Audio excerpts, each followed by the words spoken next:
Bonjour à tous, ici Adrien. Aujourd'hui on est le samedi 29 juin 2024 et dans cette vidéo nous allons parler de Gentoo et voir ensemble comment paramétrer sur notre système les dépôts binaires qui sont mis à disposition officiellement depuis la fin d'année 2023 et comment récupérer, utiliser ces paquets binaires.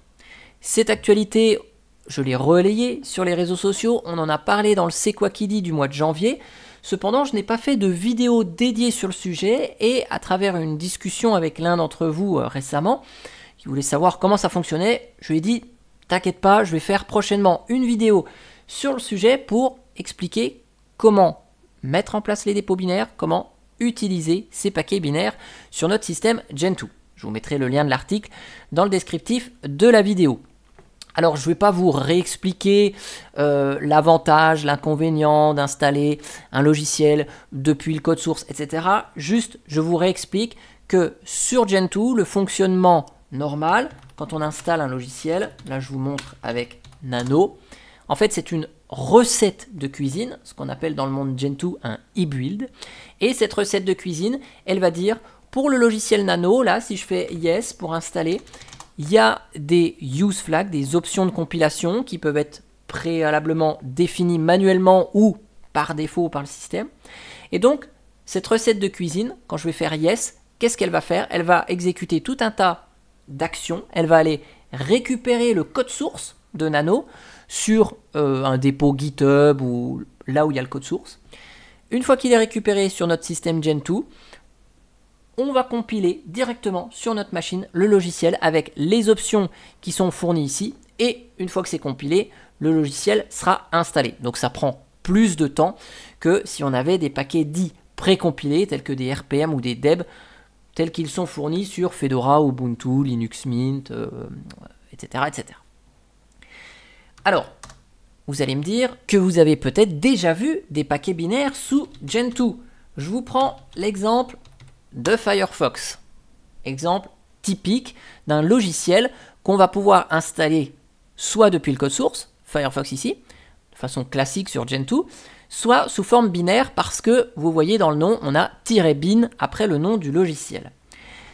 Le fonctionnement niveau Gentoo, c'est exactement le même, c'est un e-build, une recette de cuisine, sauf que dans les deux cas ici, ça ne va pas faire la même chose.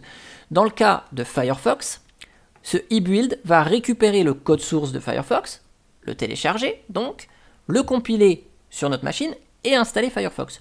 Dans le cas de Firefox-bin, c'est le même concept, ça va récupérer chez Mozilla, mais cette fois-ci pas le code source, Firefox qui est déjà compilé par Mozilla, parce que si vous allez sur le site de Firefox, vous pouvez récupérer pour Linux Firefox et vous n'avez pas besoin de le compiler, hein. C'est une archive où il y a tout dedans. Donc là, le "bin", c'est bien pour mettre en évidence que ce n'est pas le code source qui est récupéré, mais c'est simplement l'archive avec déjà le Firefox compilé par Mozilla, et juste elle sera décompressée et installée au bon endroit, donc il n'y a pas de compilation en tant que telle sur notre système. Vous avez ça pour plein de logiciels, pour LibreOffice, bon, vous avez plusieurs logiciels qui sont dans ce cas-là. Ces paquets binaires proposés par Gentoo pourront nous être très utiles pour réaliser une installation plus rapide du système dans un premier temps, puis une fois que notre système est fonctionnel, on va pouvoir tranquillement recompiler l'ensemble des logiciels installés pour bénéficier éventuellement de l'amélioration des performances. Et ça peut être utile pour installer des logiciels qui nécessitent beaucoup de temps et beaucoup de ressources pour se compiler, hein, tels que WebKit GTK, Chromium. Vous voulez installer Chromium par exemple. Bon, et vous avez un binaire, ça peut quand même vous sauver la vie. Alors, on va voir dans un premier temps quand même comment définir ces dépôts binaires sur notre système. Vous savez que sur Gentoo, tout se passe dans etc portage, la configuration. On a un dossier repos.d dans lequel on a un fichier ou plusieurs fichiers .conf. Ce sont les différents dépôts que notre système connaît. Mais les dépôts pour aller récupérer ces fameux e-build, ces recettes de cuisine pour installer des logiciels. Nous, on va vouloir définir un dépôt binaire.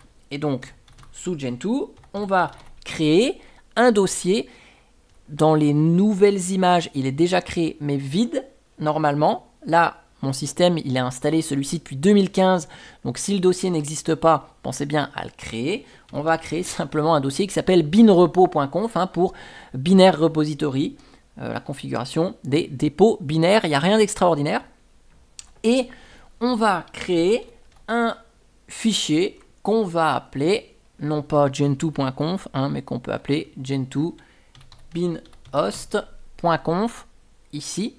Et dans ce fichier, on va définir le nom du dépôt binaire comme les syntaxes habituelles. Donc je vais l'appeler binhost ici. On va spécifier une priorité. Donc là, je vais mettre une priorité très faible pour pas que ce soit le choix par défaut. On va lui donner une URI. Allez, donc c'est l'URI, c'est là où il doit aller récupérer les informations. Et donc là, la question c'est HTTP quoi? HTTP quoi? Eh bien, c'est très simple. On va aller sur le site de Gentoo. Quand on va dans la section Downloads, ici, on va aller prendre un miroir qui est proche de chez nous. Donc chez moi, c'est un miroir allemand. On va aller chez Esslingen. Je le prends en HTTPS. Je vous mets un petit peu plus gros. Donc on va dans le dossier Releases. Ensuite, on choisit l'architecture de notre installation. Donc si vous êtes en 64 bits, AMD 64. Si vous êtes en 32 bits, x86. Si vous êtes sur un Raspberry ARM 64, bon, vous avez toutes les architectures supportées par Gentoo. Donc nous, AMD 64. Là, on va dans le dossier bin packages. Ensuite, vous prenez la version de votre profil que vous utilisez.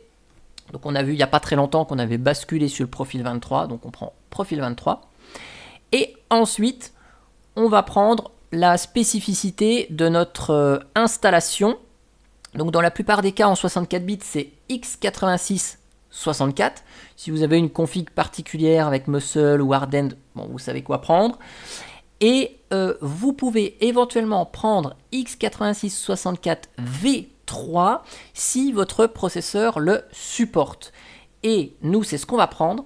Si vous voulez le savoir, si votre processeur le supporte, sur la machine où il y a la Gentoo, vous faites un ld.so-help et en bas, il vous met ici, je vous mets la commande que vous la voyez, c'est cette commande-là, et il vous met en bas ici x86-64 V3 supported. Donc si c'est supporté, vous pouvez prendre le x86-64 V3.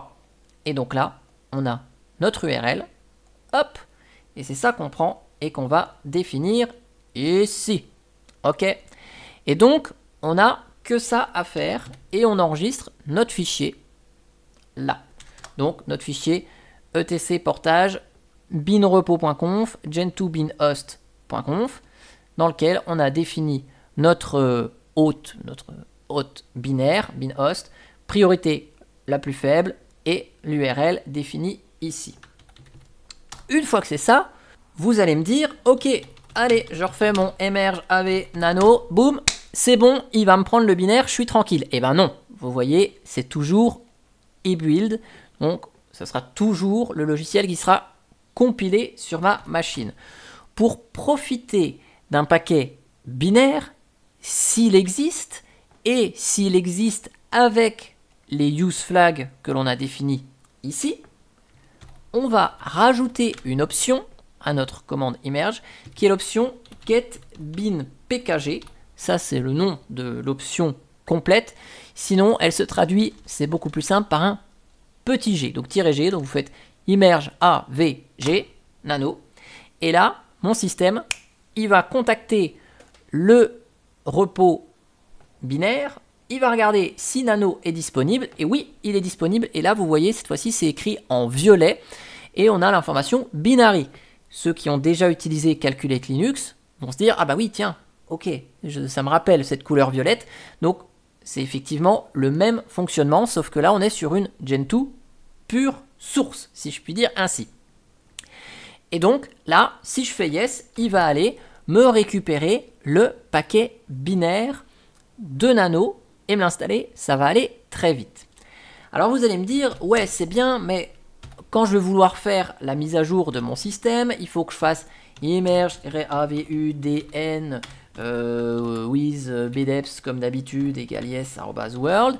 Et bien, si vous voulez profiter des paquets binaires, vous mettez un G là dans vos options et pour faire la mise à jour, il va aller, si des paquets binaires existent, vous les récupérez dans le cadre de la mise à jour.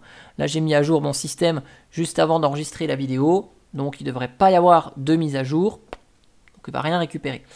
Mais si vous voulez aller récupérer des binaires, vous ajoutez l'option petit g.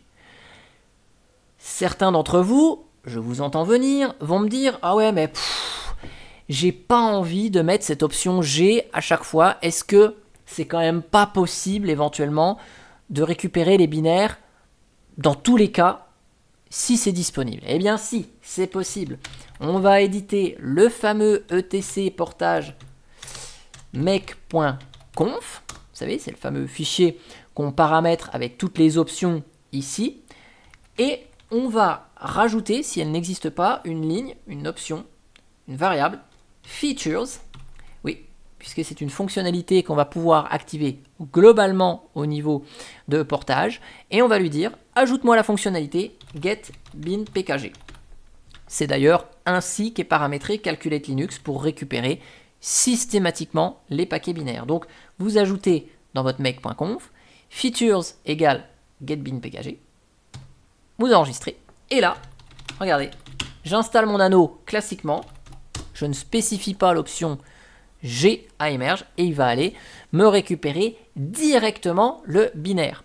Et donc, là, si vous avez installé votre Gentoo et que vous dites, bon allez tiens, j'ai envie d'installer KDE, bah, au lieu de vous taper toute la compilation de KDE, il va aller vous récupérer les binaires de KDE. Et après, une fois que vous avez votre KDE qui est opérationnel, ok, vous pouvez travailler sur votre machine, vous pouvez lancer en tâche de fond une recompilation de tous les paquets du système et ne plus bénéficier des binaires. Mais au moins, vous avez très très vite votre système Gentoo fonctionnel. Il va nous rester un truc à faire. Vous allez voir que si j'essaye d'installer Nano avec le paquet binaire, on va se taper une erreur parce qu'il n'arrive pas à trouver des fichiers dans etc portage GNUPG. Si votre installation de Gentoo est très ancienne, il se peut que ce dossier GNUPG dans etc portage existe. Donc vous faites un ls etc portage GNUPG. Si le dossier il existe et que vous avez une erreur à l'installation des paquets binaires, vous le supprimez, ce dossier. S'il n'existe pas, bah vous n'avez rien à supprimer. Et dans les deux cas, une fois que ce dossier n'existe plus, on va régénérer les fichiers qui vont bien pour vérifier les signatures GPG de ces paquets binaires, puisqu'ils sont signés, avec la commande getTuto ou getuto, je l'appelle comme ça, et ça va donc initialiser ce dossier etc portage GNUPG et nous récupérer toutes les informations qui vont bien, les clés, les signatures GPG.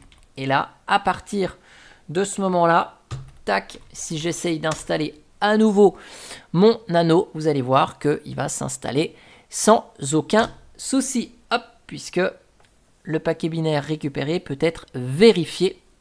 Et donc, il s'installe et je bénéficie maintenant de Nano qui est installé sous forme de paquet binaire. En tout cas, j'espère que cette vidéo sur le paramétrage de votre système Gentoo avec les dépôts binaires et l'utilisation, l'installation de ces binaires vous aura plu. N'hésitez pas à mettre vos retours en commentaire et moi je vous dis à bientôt pour une prochaine vidéo. Allez, ciao ciao, bye bye.